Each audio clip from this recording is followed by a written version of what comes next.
Welcome to Fox 54 News at 6. I'm Valentina Chalala. The Madison City School Board decided on a plan for rezoning its schools after months of discussion and community feedback.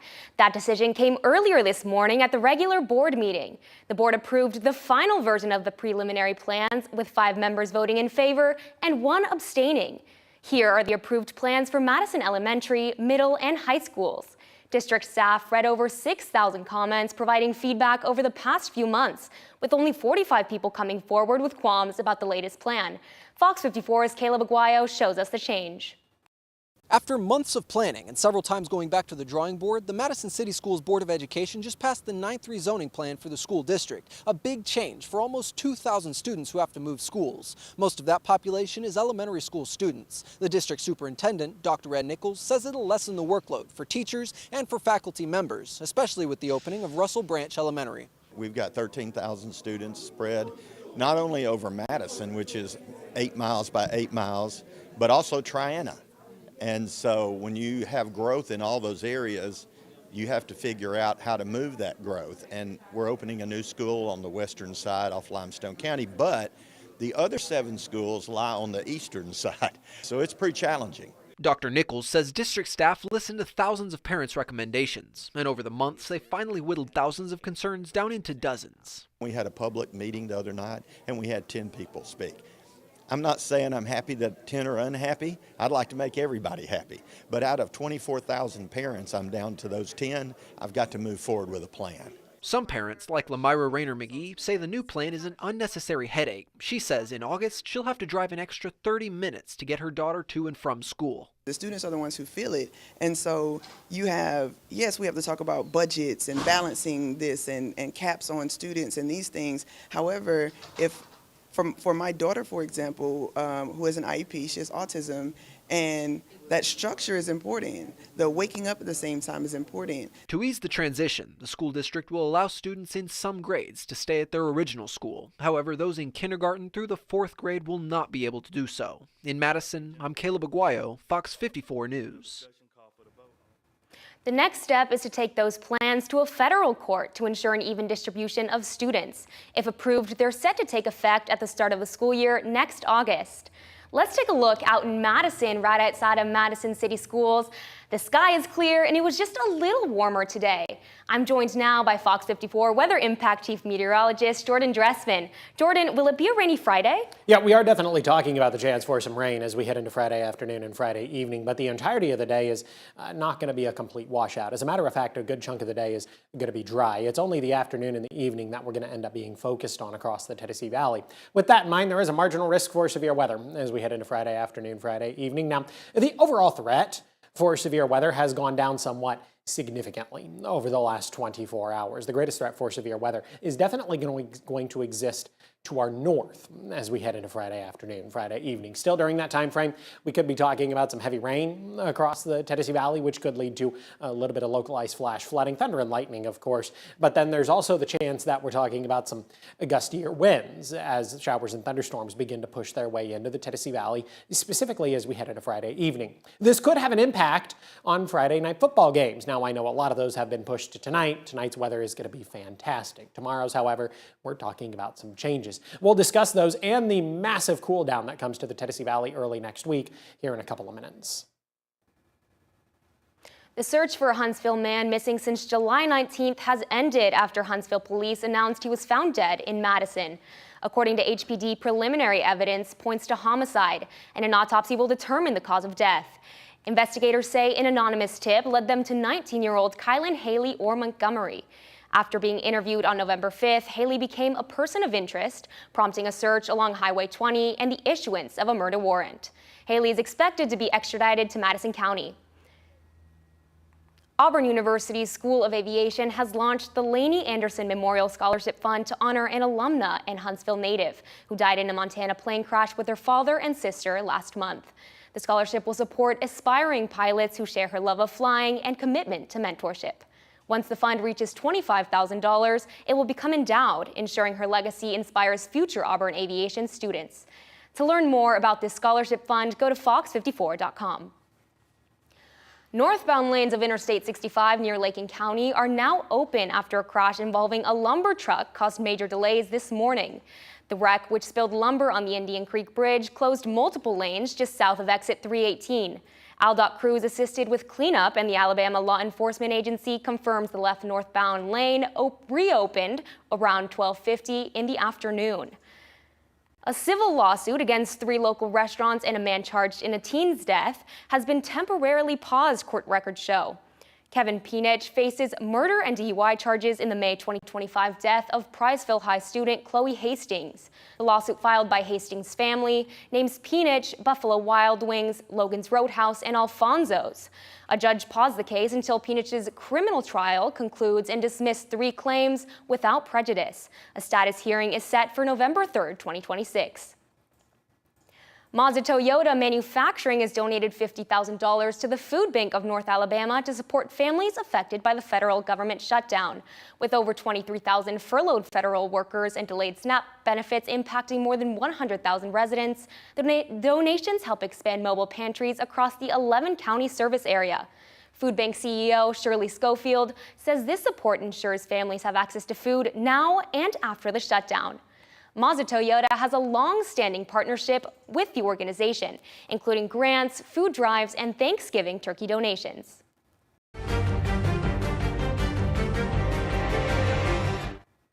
A federal judge in Rhode Island has ordered the Trump administration to fully fund November SNAP benefits by tomorrow, after cities and nonprofits said partial payments were insufficient. U.S. District Judge John McConnell criticized the government for not thinking of the harm partial funding would cause to people who rely on SNAP. The program serves around 1 in 8 Americans and costs more than $8 billion per month. The ruling follows prior orders requiring at least partial payments during the federal shutdown. As the shutdown drags on, First Baptist Church in Huntsville hosted a resource event for federal employees. The event was held in partnership with multiple Huntsville organizations to help bring needed resources to furloughed federal employees, such as financial counseling and food assistance. Former federal employee and event volunteer Billy Counts told the FOX54 team that he understands the perspective for many of the furloughed employees who attended today's event. Your whole world goes from being worried about, how are you going to spend your disposable income to now, how am I going to make the grocery payment? It's just a level of uncertainty that events like this let those people know that, even in dire times and times when it's challenging, there is a community of people in Madison County and Huntsville that will come together to make sure that we can do what we can to alleviate that impact. And for those looking for resources, the event will be held again tomorrow at First Baptist Church. You can find the details on fox54.com. The FAA and Department of Transportation are preparing to cut flights by 10% at 40 major U.S. airports starting tomorrow due to the ongoing air traffic controller shortage amid the government shutdown. Airports affected include Atlanta, Boston, Dallas, Miami, New York, and Los Angeles. The Trump administration is considering an additional 4% reduction, increasing by 1% each day of the shutdown. Also starting tomorrow, travelers are advised to book backup tickets, avoid layovers, and book directly with airlines. Delta and United are allowing some ticket changes without fees. The shortages come as controllers faced missed paychecks and financial strain causing delays and staffing challenges. Huntsville International Airport says it's awaiting guidance from the FAA on potential impacts from the flight reductions. Airlines including United, Delta, American, Allegiant, and Breeze are adjusting schedules, and refunds may be available for affected passengers. Officials urge travelers to check airline apps, know flight plans, and arrive 90 minutes to 2 hours early. Notifications about cancellations started today.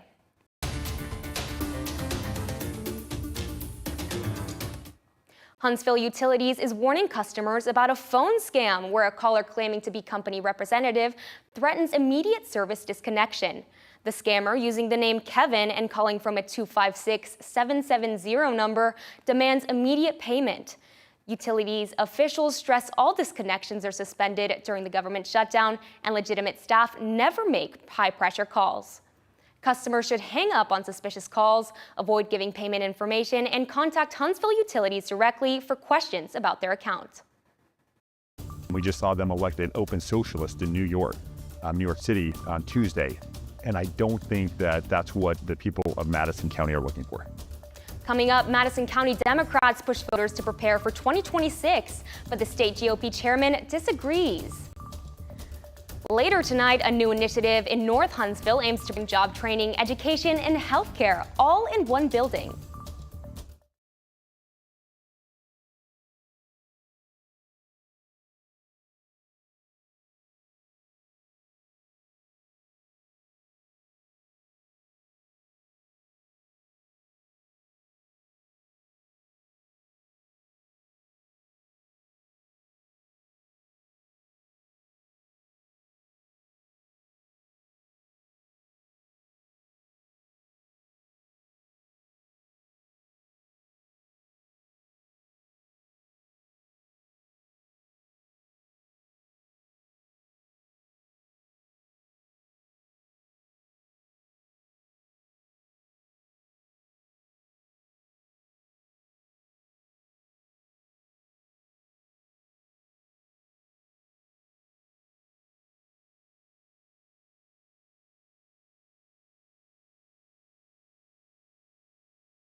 The Madison County Democrats held a press conference on Tuesday, rallying voters to prepare for the 2026 elections.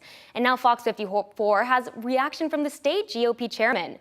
During the press conference on Tuesday, the Madison County Democrats made it clear they believed voters would be looking to make a switch. But AL GOP chairman John Wall says he believes voters will not make the jump due to national policy.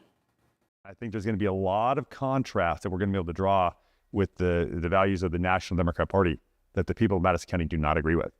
We just saw them elect an open socialist in New York City on Tuesday. And I don't think that that's what the people of Madison County are looking for. They're looking for conservative values. They're looking for family values. They're looking for economic opportunities, not for an extreme national policy. We will have more from our exclusive interview with Chairman Wall tonight at 9. Governor Kay Ivey announced yesterday that Alabama has submitted its plan for the federal Rural Health Transformation Program to Centers for Medicare and Medicaid Services. The $50 billion program is a part of the One Big Beautiful Bill. It aims to strengthen rural communities by improving health care access, quality, and outcomes. Alabama's plan included 11 initiatives, from expanding electronic health care records to enhancing maternal care and EMS services. Funding awards are expected by the end of the year, and ADECA will manage the programs and guide eligible recipients. Tomorrow, you have the chance to see a screening of the HBO original documentary, The Alabama Solution.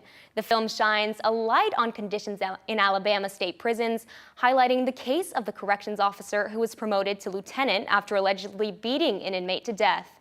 The screening is free and hosted by the family of Melvin Ray and members of the production team. It will be shown at the Calvary Hills Community Center Auditorium. The screening starts at 6 p.m. with a discussion to follow and a reception before starting at 5. Coming up, a new community hub in North Huntsville could soon offer everything from GED classes to medical care. Thursday night football looks fantastic across the Tennessee Valley. Temperature's going to cooperate, and we're talking about a nice clear sky, but changes for you Friday. We'll discuss in a couple of minutes.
District 1 Council member Michelle Watkins and Huntsville Housing Authority Executive Director Antonio McGinnis announced new plans for the Envision initiative at Calvary Hill Community Center today.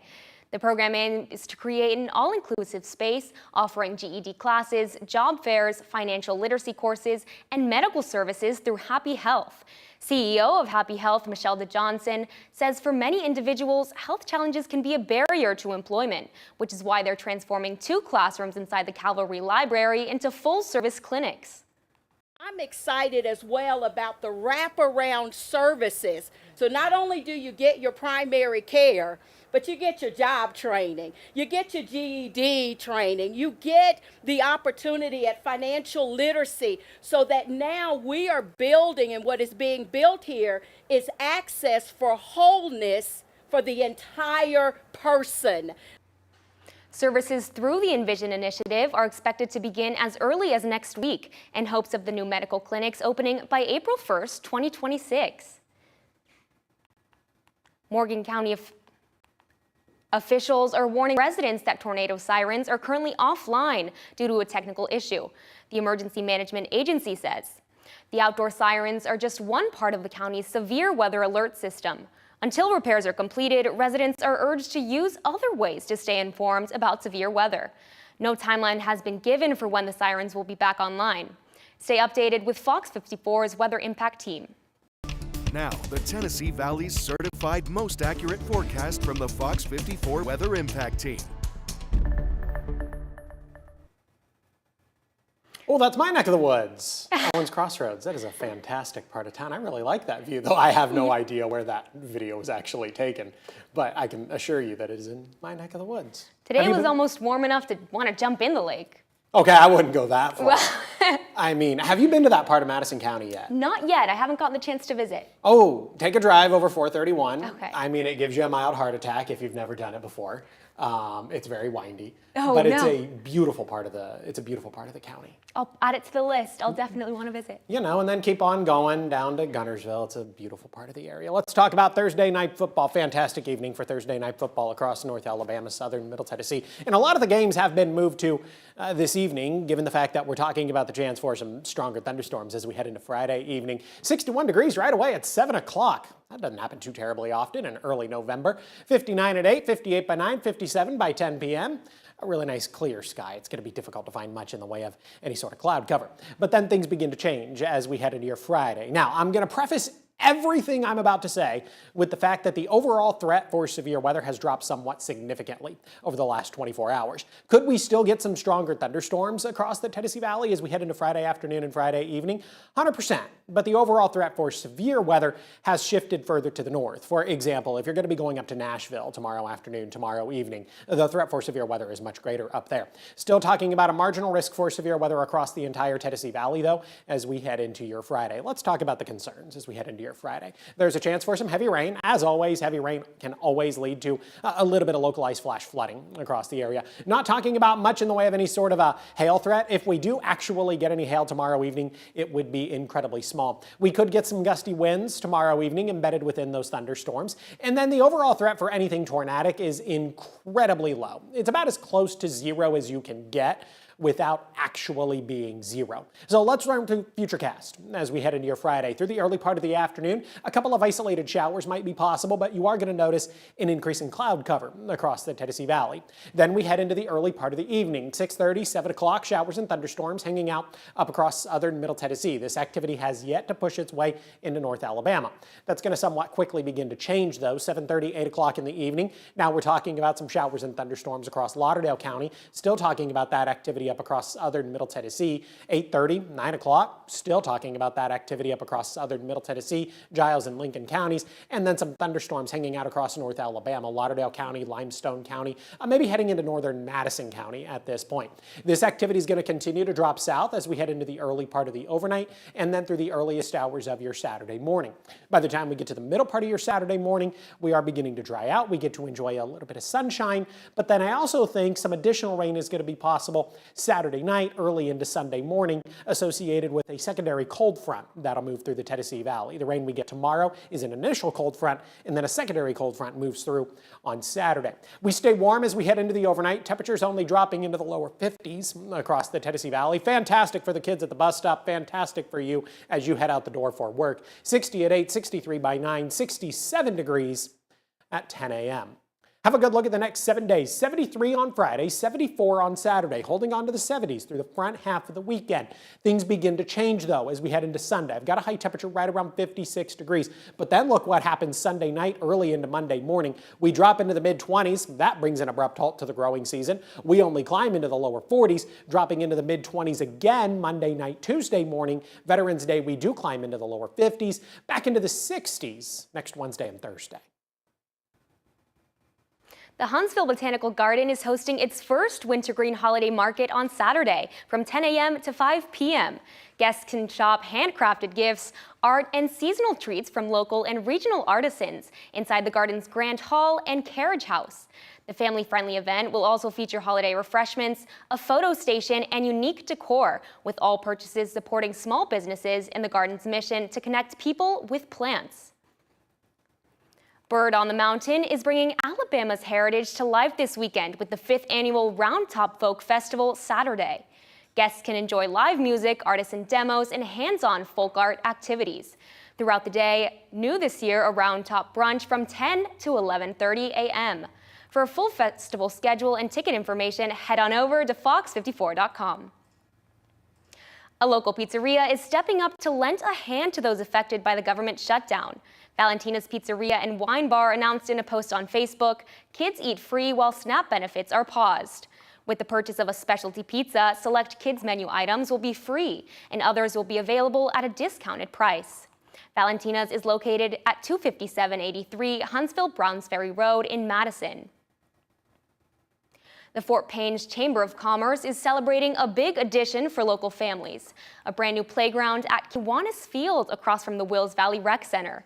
The Fort Payne Kiwanis Club and Playcore Southern Fulfillment Center hosted the ribbon cutting for the colorful new space, featuring slides, climbing walls, ramps, and bridges designed for kids of all ages. Organizers say the playground is a gift to the community, giving families a fun, safe place to play. The UNA Lions women's basketball team tried to improve to 2-0 today in a game against Fisk. I'm Mo Carter, and we got highlights from the shows coming up next in sports.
Fox 54 Sports is sponsored by Alpha Insurance. It was elementary day in Florence this morning as hundreds of kids in the house to say the UNA women take on Fisk. Pick things up in the first half, Lions going to work. Bucky Akinsola driving through the lane and scores, putting the Lions up by 4. Off to the second quarter now, Fisk with the inbounds, but Cam McNamara coming up with the tip and the steal, and then she seals the deal with the fast break layup. 15 points for her on the evening. Now time winding down in the second quarter. Sophie Kepalati comes up with the block. Gabby Jackson pushes it up court, kicks it out to McNamara. The wide open jumper, it's good. Lion women lead 37-16 at the break. In the second half, more of the same from the Lions running the floor, and India Howard finishes with the layup. UNA moves to 2-0 on the season with a 75-42 win over Fisk. After the game, Coach Candy says there's still room for improvement. I think, from both games, honestly, our execution on offense is just not where we want it to be. Our decision-making ability is not where I want it to be. We're turning the basketball over too much. I thought today we didn't really shoot the ball very well. So we've got to find some rhythm there. We've got to find more understanding of how to work the basketball and get better shots from people that can knock them down. UNA will take on Jacksonville State next Monday in Florence. Up next for the Alabama A&M Lady Bulldogs is Ole Miss. The Lady Bulldogs playing host to the 12th-ranked team in the nation at the Event Center on Friday. Tip-off on the Hill is set for 7 p.m. The game will stream live on SWAC TV. Dr. Coach Dawn Thornton about that contest later this evening. That does for sports on Fox 54. I'm Mo Carter. Coming up on Fox 54 News at 9. It's your chance to help your neighbors as the temperatures go down, how your old quotes can make a difference. As the government shutdown continues, the FAA is limiting the number of flights from America's biggest airports. Will it have an effect on Huntsville International? Coming up tonight at 9, we're hearing from Alabama GOP Chairman John Wall after last night's Turning Point USA rally at Auburn, why he says events like this could be coming to North Alabama later. The holiday season is quickly approaching and the highly anticipated Starbucks holiday cups have been unveiled. Hot beverages will be served in cups with ribbon and plaid holiday patterns. Iced beverages will be available in cold cups with ribbons designed with aprons inspired by the aprons that baristas wear year-round. The new cup will debut alongside the chain's holiday menu starting today. I already went today. You did? Oh, 100%. Oh, I haven't gotten the chance to go. Oh, Not well, yet. there's like 4 Starbucks with